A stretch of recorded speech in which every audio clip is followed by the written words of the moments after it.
Hello everybody and welcome to Talking Tickers. My name is Kieran from the Top Tier Ticker YouTube channel. I'm making a video today on my second channel based on this watch. Now I'm sure a lot of you have heard of this brand, which is Mondaine, the Swiss watch.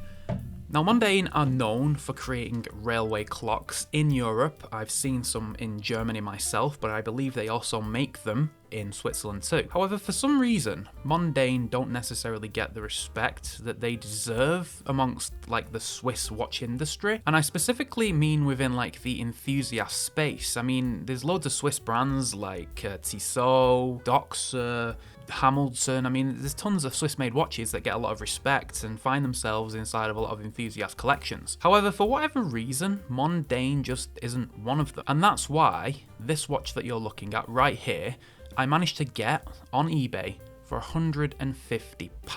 Now, £150 for a Mondane isn't anything special, but when you consider this movement is inside of this watch, it's a bit of a bargain. Now, I've purposely kept all of the stickers on the watch so you can see that I have bought this brand new.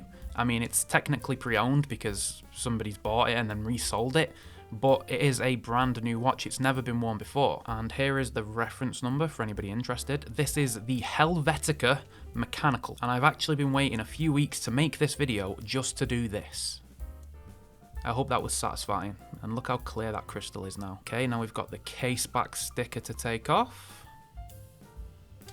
And there we go, a unboxed, unstickered, unpeeled, brand new Mondane. So the reason why I'm making this video is simple. This Swiss brand is criminally underrated to the point where us as enthusiasts need to pay a little bit more attention to it and need to start looking at it as a brand that maybe we should have inside of our collections. And the reason for that is the specs on this watch are just as good as any AliExpress watch, and it's also cheaper than a lot of AliExpress watches, and that's because the demand for these models aren't there. If this watch said Longines on the dial, or even Laco probably, it would sell for 2-3 times the amount that it currently does. And I had a check on eBay this morning. You can still find this exact model with stickers like I've got brand new for about £200. So first of all, if anybody's wanting a Swiss-made manual wind watch in their collection, then go and check out this model on eBay. It's the Mondaine Helvetica Mechanical, and you should be able to find them for around £200, which is around $250. I haven't checked on American eBay, so if you are in America, then go and have a look on your own eBay or your relevant country's eBay. But because there is quite a lot of them for sale on the UK eBay for cheap, I'm guessing there will be some abroad too. Now I'm going to run through just a few specs of this watch just in case you are thinking about maybe picking it up. And we'll start off with the reason why I think this is a buy in the first place, and that is that movement. So this is a Swiss-made mechanical movement. I believe it's an ETA, but sometimes they use Solita if they don't have access to the ETA movements. So let's give the movement a wind and put a little bit of power in it.